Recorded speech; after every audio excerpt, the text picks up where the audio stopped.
예수님께서 갈릴리 여기서 보면 그 갈릴리 호수를 받아라 이렇게 표현했어요.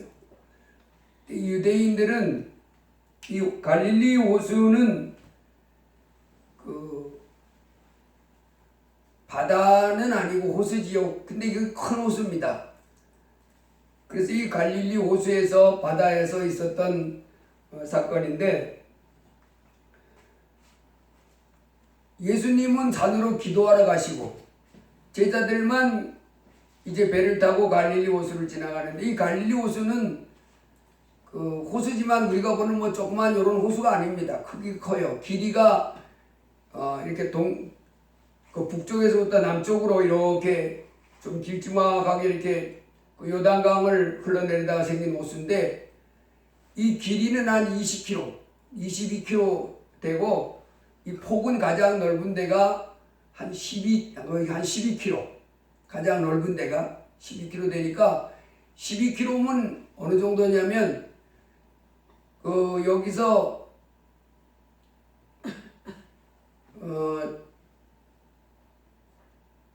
저기 서구에 있는 한밭교회 그 정도 거리가 한 12km 됩니다.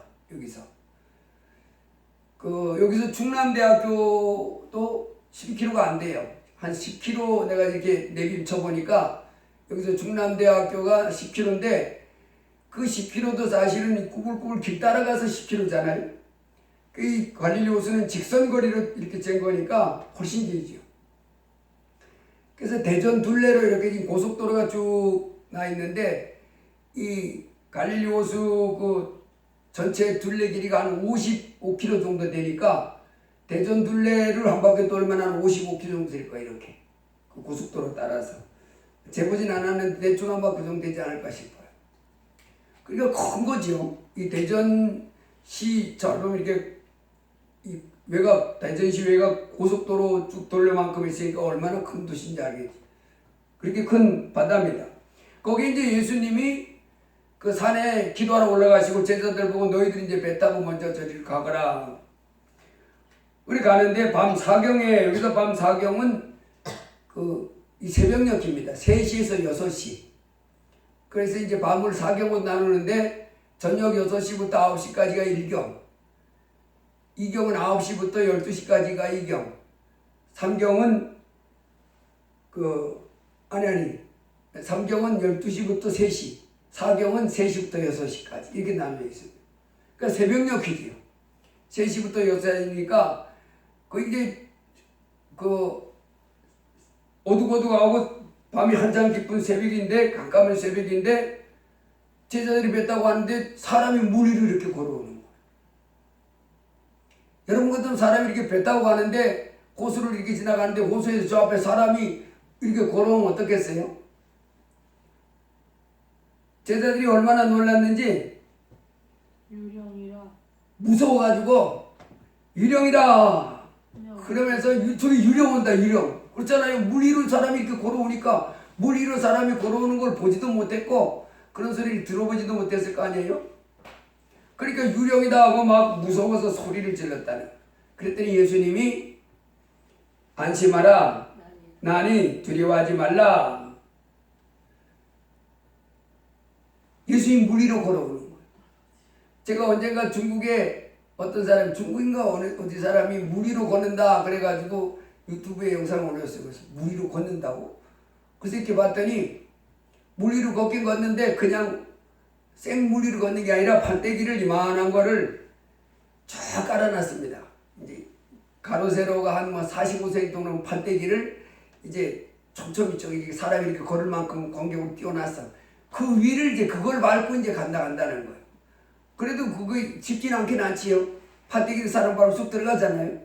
이 사람이 그 연습을 엄청 한 거야. 이게 밟고 그래가지고 막 금유망한 판때기를 쭉 놓고 그 위를 뛰어가는데 좀 가면 가더라고 이렇게. 그래서 그 예수님은 그렇게 하는 게 아니고 그냥 물 위로 그냥 쓱 배 타고 가듯이 가는. 그 제자들이 놀랐고, 그랬더니 베드로가 주여 만일 주님이시거든 나를 명하사 물 위로 오라 하소서. 예. 그 제자들은 무서워 소리 지르는데 주님이 나다 무서워하지 말아라 두려워하지 말라 그랬더니 베드로가 수제자가 즉시 주님이거든 저보고도 물 위로 오라 하세요. 그랬더니 오라. 그 베드로가 굉장한 사람이잖아요. 자기도 물 위로 한번 걸어보겠다는 거잖아요. 예수님 오라 그랬더니 베드로가 배에서 내려 물 위로 걸어서 예수께로 가되 베드로가 물 위로 걸어가는 거예요. 제자들도 놀랐을 거고 베드로 본인도 아마 놀랐을 거고 물이 그냥 안 빠지는 거예요. 이게. 물 위로 걸어가는 거예요. 이건 이 세상에서는 있을 수 없는 일이잖아요. 하나님이 기적을 일으키는 거지. 물 위로 걸어서 가는데 바람이 휙 부는 거예요. 이 갈릴리 호수가요 특징이 그 파도가 대부분 밤에 친답니다. 왜 밤에 치냐면 이 갈릴리 호수가 갈릴리 바다가 거긴 구릉지잖아요. 이 왼쪽도 오른쪽도 이 큰 높은 산이 있습니다. 그 구릉지가 이렇게 돼 있는데 거기에 이제 호수가 생겨 있는 거예요. 큰 바다가 생겨 있는. 그러다 보니까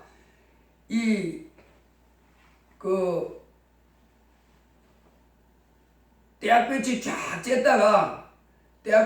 쬐다가 밤이 되면 식어지는데 이 땅은 온도가 금방 식는다는 거예요.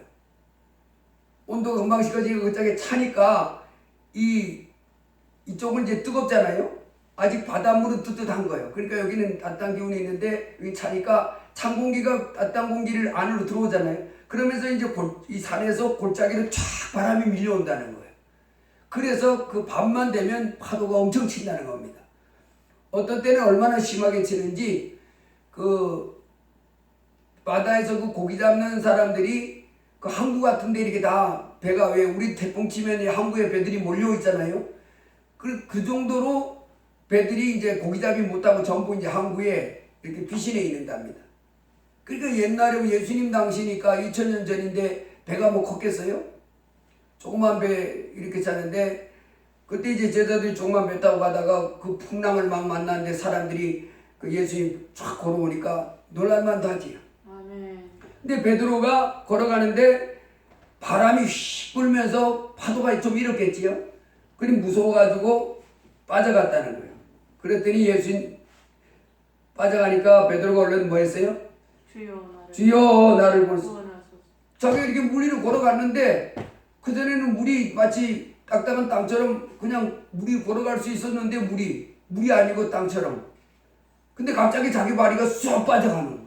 그러니까 와 주님 빠져가요 이렇게 했지. 와 주님. 이 갈릴리 호수가 깊은 데는 한 40m 되고 그 한 40m, 45m 평균 수심이 갈릴리 호수 평균 수심이 한 20m라고 그래요. 20m도 보통 깊은 게 아니잖아요.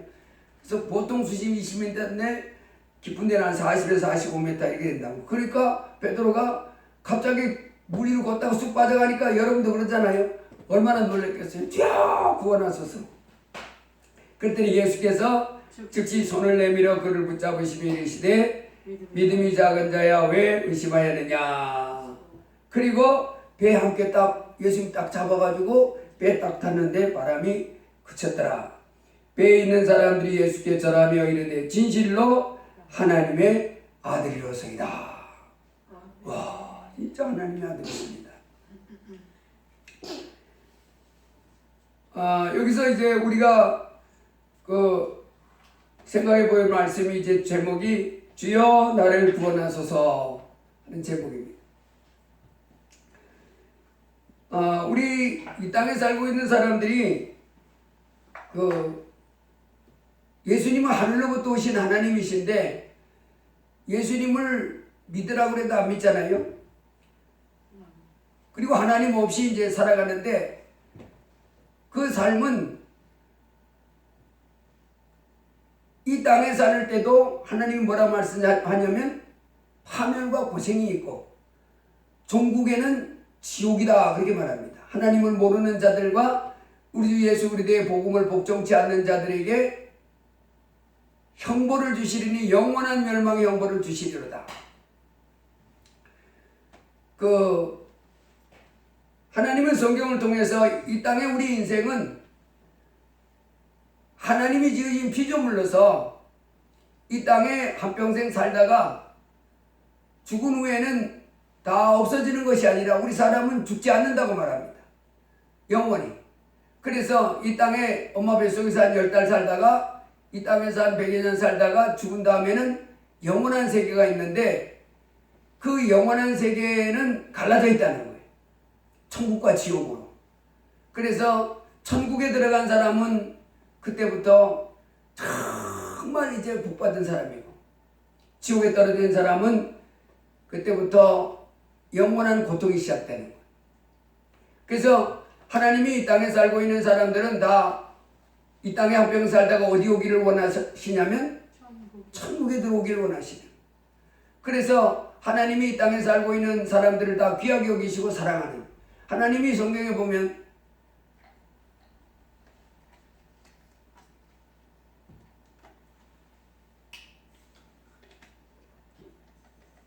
하나님이 이 땅에 살고 있는 사람들을 다 귀하게 여기시고 하나님은 하나님이 지으신 피조물들이기 때문에 꽃 한 포기, 풀 한 포기도 다 귀하게 여기신다고 그랬어요.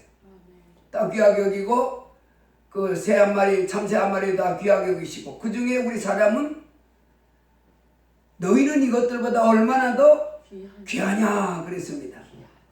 그러니까 하나님은 그 짐승도 식물 풀 한 포기도 다 귀하게 여기시지만은 우리 사람을 더 귀하게 여기셔서 그래서 우리로 지옥 형벌 받지 않도록 해주기 위해서 누굴 보내주셨냐면 하나님의 아들 예수님을 보내주셔서 우리 죄를 해결해 주시도록 했습니다. 그래서 하나님이 세상을 이처럼 사랑하사 독생자를 주셨으니 이는 저를 믿는 자마다 멸망하지 않고. 그래서 우리는 이제 예수님을 영접하고 그 앞에 겸손히 순종하며 살면 두려워할 것 없습니다. 이 세상을 떠날 때 뭐가 기다리고 있어요? 영원한 천국이 기다리고 있는 거예요. 영생이. 그 사람이 죽음을 왜 두려워하냐면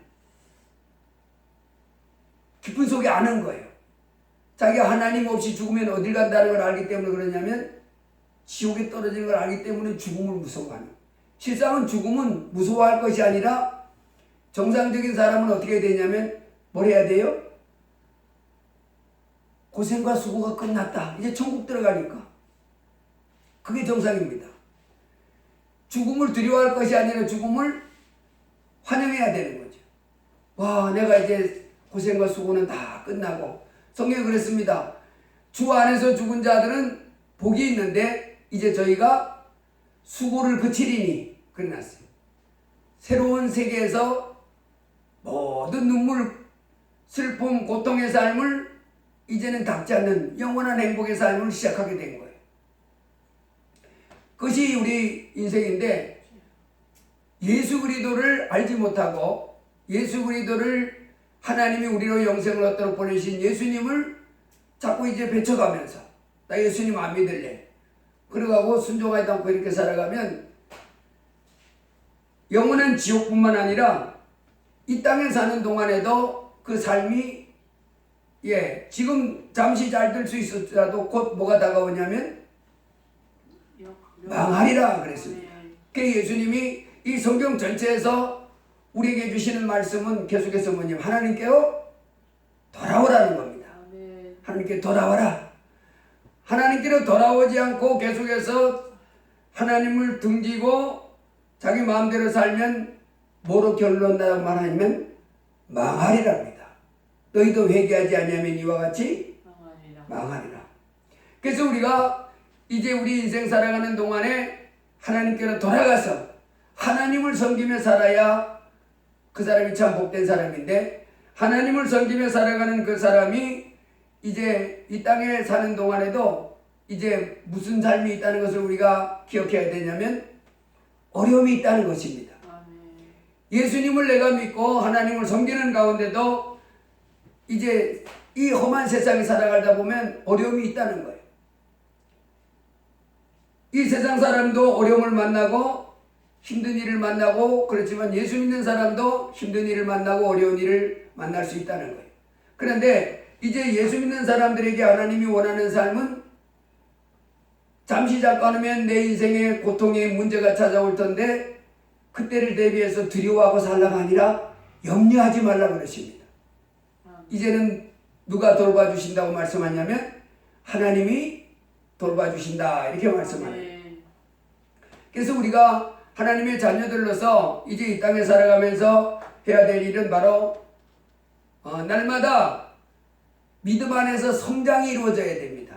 믿음 안에서 삶이 자라나야 돼. 믿음이 자라나야 돼.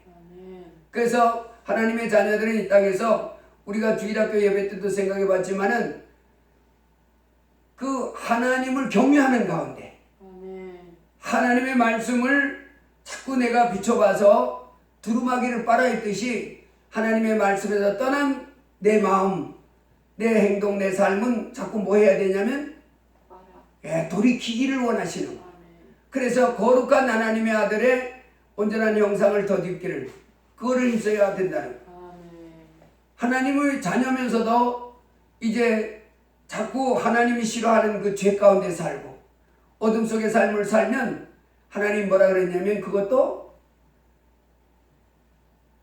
모래 위에 집을 지은 사람과 같다. 그 사람은 모래 위에다가 집을 지어놓으면 겉에서 볼 때는 반석 위에다가 집을 지어놓은 사람도 있고 모래 위에 집을 지어놓은 사람도 있지만은 모래 위에 지은 집은 비가 오고 바람이 불고 창수가 나면 막 비가 와가지고 물이 확 불어났잖아요. 그 물이 막 급류가 돼서 막 쏟아져 내리면 반석 위에다 튼튼하게 지어진 집은 끄떡없는데 모래 위에다가 기초를 튼튼하게 못된 집은 그냥 확 쓰러져서 다 무너져서 그 무너짐이 심하니라 그렇게 말했습니다. 그 인생이 와르르 무너진다는 거지. 그래서 이제 예수님을 구주로 믿고 하나님의 자녀가 된 사람들은 내 집을 모래 위에 지은 그 어리석은 사람 같이 하지 말고 반석 위에다 집을 지은 사람 같이 살아야 되는데 그것이 바로 뭐냐면 하나님의 말씀을 기뻐해서 하나님이 경외하는 가운데 하나님의 말씀을 자꾸 받으면서 그 말씀 가운데 내가 잘못된 것은 어떻게 해야 되는 것이 반석에 지은 삶입니까? 돌아가는 거예요. 아멘. 하나님 말씀 비춰서 하나님 말씀 비춰서 잘못됐으면 돌아가고 하나님을 경외하는 가운데 기쁨으로 그 말씀을 따라 사는 삶. 아멘. 그러면 하나님이 그 삶을 지켜주시고 또 그 삶이 형통하도록 번성하도록 이 세상 삶도 복을 주신다 그렇게 말했습니다. 아멘. 그래서 우리 하나님의 자녀들이 이 땅에 살아가는 가운데 이제 예수님을 영접한 다음에 힘써야 될 것은 내 믿음을 자꾸 자라게 믿음 안에서 자라가야 되는 거예요. 이 세상에도 자녀가 태어나면 자라나야 하잖아요. 아멘. 엄마 젖을 먹고 이유식을 먹고 밥을 먹고 이래서 이제 기저귀 차고 그 다음에 꼼짝도 못하다가 몸을 뒤집고 또 조금 있으면 또 기어다니고 조금 있으면 걷기도 하고 그리고 걷다가 나중에 어떻게 해요? 뛰고 이렇게 자라나야 이게 이 정상인 것처럼 하나님의 자녀들도 마찬가지입니다. 예수 그리스도를 믿으면 새 생명을 이제 새 생명으로 거듭난 거예요. 그때부터 새 생명 안에서 그 성장 자꾸 자라나야 됩니다. 아멘. 그 올리버쌤이라고 하는 유튜버 있는데 그분이 그 한국 여자하고 결혼을 했는데 그분이 한국말을 그렇게 잘해요. 내가 모르는 단어도 어떤 데는 막 써. 그런데 아기를 하나 낳았는데 체리치. 걔가 몸을 못 뒤집어. 그러더니 어느 날 뒤집어. 그러니까 막 뒤집었다고 좋아하고. 그 다음에 걔가 이렇게 뒤집고 하다가 어느 날 뭘 붙잡고 이렇게 일어섰어. 와, 일어섰다 이랬다. 그 다음에 일어섰더니 요즘은 한 발자국 뛰더니 엊그젠가 얼마 전에 못 되니까 막 조금씩 이렇게 걸은 거야. 막 잔디밭에서 막 걷는 거야.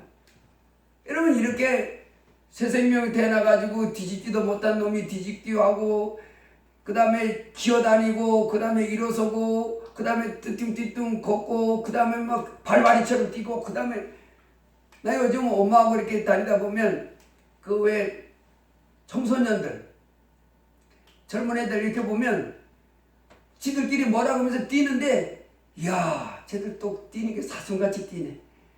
나도 옛날에 그런 시대가 있을 때 막 뭐 가볍게 막 휙휙 뛰는데, 이제는 우리 그렇게 못 뛰잖아요. 막 애들 뛰는 거 막 다리가 얼마나 가벼운지 막 샥샥샥샥 하면 언덕배기도 올라가는데 막 슉슉슉슉. 와. 그러다가 이제 이렇게 쭉 이제 내려가는데, 여러분 믿음 안에 새 생명도 자라나야 됩니다. 처음에 다 신앙생활 잘하는 게 아니고 믿음이 굳센 게 아니고 진리에 대해서 깊은 지식과 믿음이 있는 게 아니고 처음에는 조금 이제 좋은 지식 예수님을 구주로 믿는 거기서부터 시작해가지고 믿음과 지식이 점점점 자라가는 거예요. 그리고 하나님의 자녀로 그 성품도 변해가면서 이렇게 온전한 장성한 분량의 주 예수 그리스도만큼 이렇게 자라나는 이와 같은 삶을 살아야 되는 것이 주의 자녀입니다. 그 다음에 주의 자녀들이 또 해야 되는 것이 뭐냐면 이제 그렇게 믿음이 자라는 가운데 살아가다가 그렇게 하면 하나님이 점점 우리의 삶을 복주셔서 이 세상 삶도 잘 되게 해주십니다. 그 다음에 이 땅에서 해야 될 일이 바로 또 뭐냐면 위기를 만났을 때 우리가 어떻게 대처하느냐. 오늘 베드로처럼 갑자기 이렇게 가는데 물 위로 걸어갔잖아요. 맨땅처럼. 그러다가 이제 갑자기 어떻게 됐어요? 딱 밟았는데 몸이 쑥 들어가는 거야. 얼마나 놀랐겠어요? 와! 그러면서 주님 잡아주세요. 그랬잖아요. 그래서 우리가 이 땅에 살아가는 가운데 이제 내 인생에 어려운 문제 만났을 때 우리 그때는 어떻게 해야 되냐면 주님을 불러야 돼요. 아멘. 히브리서 4장에 보면 이렇게 났습니다. 그러므로 우리가 긍휼하심을 받고 때를 따라 돕는 은혜를 얻기 위하여 은혜의 보좌 앞에 담대히 나아갈 것이니라. 아멘. 예, 우리 주님이 우리를 이 땅에 살아가는 가운데 우리가 그 연약한 존재인 것을 압니다. 그래서 때로 넘어지고 때로 어떤 문제 앞에 두려워하고 그리고 좌절하고 낙심하는 이런 상황에 부딪히는 걸 알아요. 그럴 때 우리 주님이 우리를 어떻게 여기냐면 긍휼하심을 받고 이렇게 주님 나를 불쌍히 여겨주세요. 그리고 때를 따라 돕는 은혜를 얻기 위하여 은혜의 보좌 앞에 담대히 나갈 것이니라. 그래서 여기 보면 때를 따라 돕는 은혜를 얻기 위하여 그래놨어요. 때를 따라 돕는 은혜, 그건 뭔 말이에요? 공동번역에서는 이걸 뭐라고 그렇게 했냐면 필요한 때에 도움을 얻기 위해서 그랬습니다. 여러분 도움을 받을 필요가 있을 때가 있잖아요. 아, 난 지금 이런 도움이 필요해. 난 지금 이런 도움이 필요해. 그러니까 필요할 때의 도움. 아멘. 그 우리가 물건을 이렇게 나눠주는데도요, 필요치도 않은데 주면 사모님 그거 왜 가져왔어요? 가져가요. 이런 사람이. 그건 이제 필요치 않은 거예요. 그 사람한테는. 이제 필요할 때가 있잖아요. 나 이거 좀 도움받고 싶어. 나 이거 좀 이렇게 했어. 이럴 때 그것에 대해서 도움을 주면 좋아요, 안 좋아요? 너무너무 좋지요. 그래서 이 말입니다. 때를 따라 돕는 은혜, 이 말은 공동관제 필요한 때에 내가 도움을 필요하는 거예요. 나의 도움이 필요한 거예요. 누가 도움을 줬으면 하는 거예요. 그때에 도움을 받기 위해서 주님 나간다.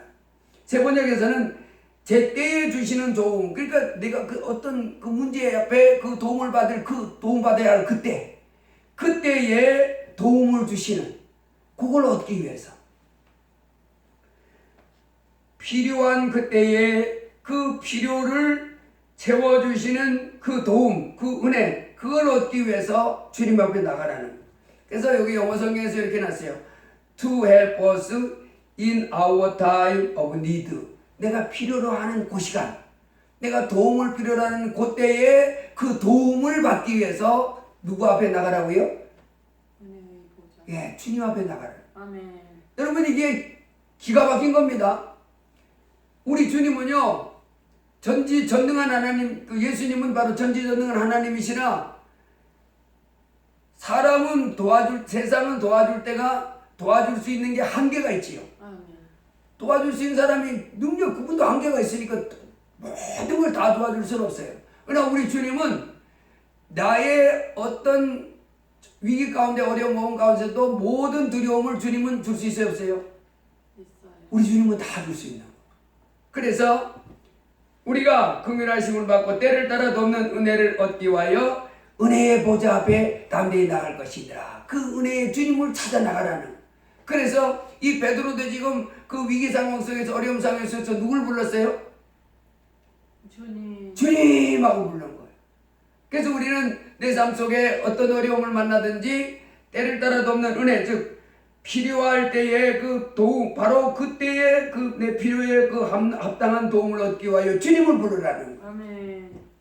시편 62편에서도 백성들아 시시로 저를 의지하고 그 앞에 마음을 두어라. 하나님은 우리의 피난처시로다. 피난처가 있다는 건 너무너무 중요한 거예요. 피난처. 백성들아 시시로 저를 의지하고 그 앞에 마음을 두어라. 하나님은 우리의 피난처시로다. 여기서 시시로 그 말은 뭐예요? 백성들아 시시로 저를 의지하고, 여기서 시시로 말은 공동번역에서는 어떤 일을 당하든지 그렇게 번역해놨어요. 백성들은 니들이 어떤 일을 당하든지 하나님을 의지하라는 거예요. 아멘. 그리고 세 번역에서는 시시로를 뭐라고 하냐면 언제든지 그랬어요. 아멘. 너희가 언제든지 어떤 일을 당하든지.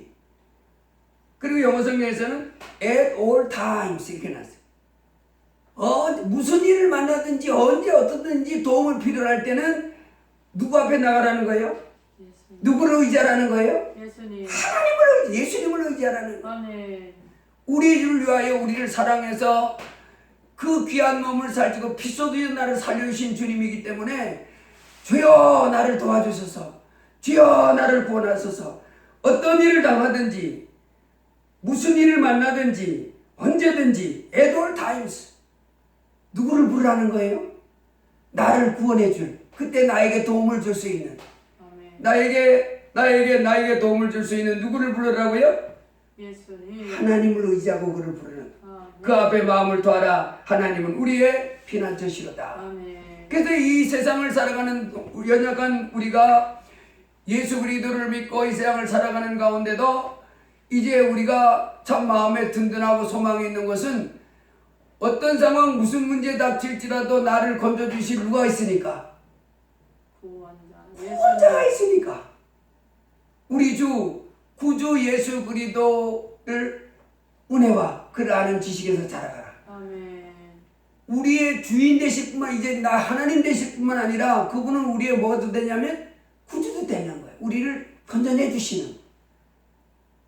그래서 그 주님이 우리와 함께 하시면서 우리를 건져주니까 이제 우리에게 이렇게 봐. 백성들아 시시로 저를 의지하고 그 앞에 마음을 두어라. 하나님은 우리의 피난처시로다. 막 이렇게 항구에 그 태풍이 몰아칠 때 배들이 다 어디로 싹 피난해요? 태풍이 몰아쳐서 파도가 막 엄청나게 쳐서 배가 다 부셔질 그 망망한 바다에 있지 않고 그럴 때는 언제나 싹 피난하잖아요. 항구로. 그러면 방파제가 탁 있어가지고 큰 파도가 와도 방파제에 때 탁 부딪혀가지고 파도가 싹 부셔지는 거. 아멘. 그 안에 있는 배는 그 거센 풍랑이 있다는 그 안에서 다 보호받다가 다시 바다가 잔잔하면 항해를 해서 고기잡이도 하고 뭐 여객도 운반하고 이런 일을 할 수가 있는 거죠. 아멘. 바로 그것이 항구가 피난처입니다. 배 피난처. 우리 인생의 피난처는 어디래요? 주님. 하나님이 우리의 피난처시라. 아멘. 예수님이 우리의 피난처라. 아멘. 나의 왕, 나의 하나님은 나의 피난처십니다. 그분을 찾는 거예요. 주님을 부르는 거예요. 백성들아 어떤 일을 당하든지 너희는 하나님을 믿어라. 마음에 있는 걱정일란 하나님께 쏟아넣어라. 하나님 우리의 피난처시로다. 그래서 그 하나님께 나가서 하나님 제가 지금 이러한 일로 이런 어려움이 있어요. 내가 이런 병이 있어서 고침 못 받고 있어요. 주님 고쳐주세요. 그러면서 주님 앞에 내 어려운 문제를 아뢰면 주님 도와달라고 호소하면 주님이 우리를 어떻게 하겠다는 거예요? 구원해 주겠다. 아멘. 그래서 로마서 10장 한번 펼쳐보시기 바랍니다. 로마서 10장. 로마서 10장 9절 같이 한번 읽어보겠습니다. 내가 만일 내 입으로 예수를 주로 시인하며 또 하나님께서 그를 죽은 자 가운데서 살리신 것을 내 마음에 믿으면 구원을 구원을 받으리라. 그래서 내 입으로 예수를 예수님은 소가몬이나 공자나 소크라테스 같이 4대 성인 중에 한 분이 아니고 그분은 그 소가몬이 공자 소크라테스를 지으신 우리 모두 지으신 우리 인생보다 훨씬 높으신 하나님이십니다. 아멘. 이 땅에 겸손한 사람 모습을 입고 오셨지만은 그분은 우리 피조물 인간 같은 존재가 아니고 전지전능한 하나님이십니다. 이렇게 말하고 그분이 나의 주인이십니다. 이렇게 말하면 그리고 그분은 십자가에 죽었다가 부활하셨습니다. 이러면 그 사람은 구원을 받는다는 사람이 마음으로 믿어 의에 이르고 입으로 시인하여 구원에 이르느니라. 성경에 이르되 누구든지 그를 믿는 자는 부끄러움을 당하지 아니하리라 하였으니 유대인이나 헬라인이나 차별이 없습니다. 한 분이신 주께서 모든 사람의 주가 되사 그를 부르는 모든 사람에게 부요하시도다. 아멘. 누구든지 주의 이름을 부르는 자는 구원을 받으리라. 아멘. 날마다 우리의 참된 구원은 영생 천국이지만은 이 세상에 사는 동안에도 내가 구원을 받아야 하잖아요. 아멘. 어려움 속에서 주여 나를 구원하소서. 아멘. 누구든지 주의 이름을 부르는 모든 사람에게 부요하시도다. 풍성하고 능력 많으신 하나님이 우리로 뭐하게 해주신다는 거예요? 구원. 구원받게 해주 역사인다는 거예요. 아멘. 예수님은 우리를 정죄하러 오신 분이 아닙니다. 우리 죄인들을 죄에서 해방시켜 주시고 영생 얻게 해주시고 우리로 어려움에서 구원받게 해주시기 오신 분이십니다. 아멘.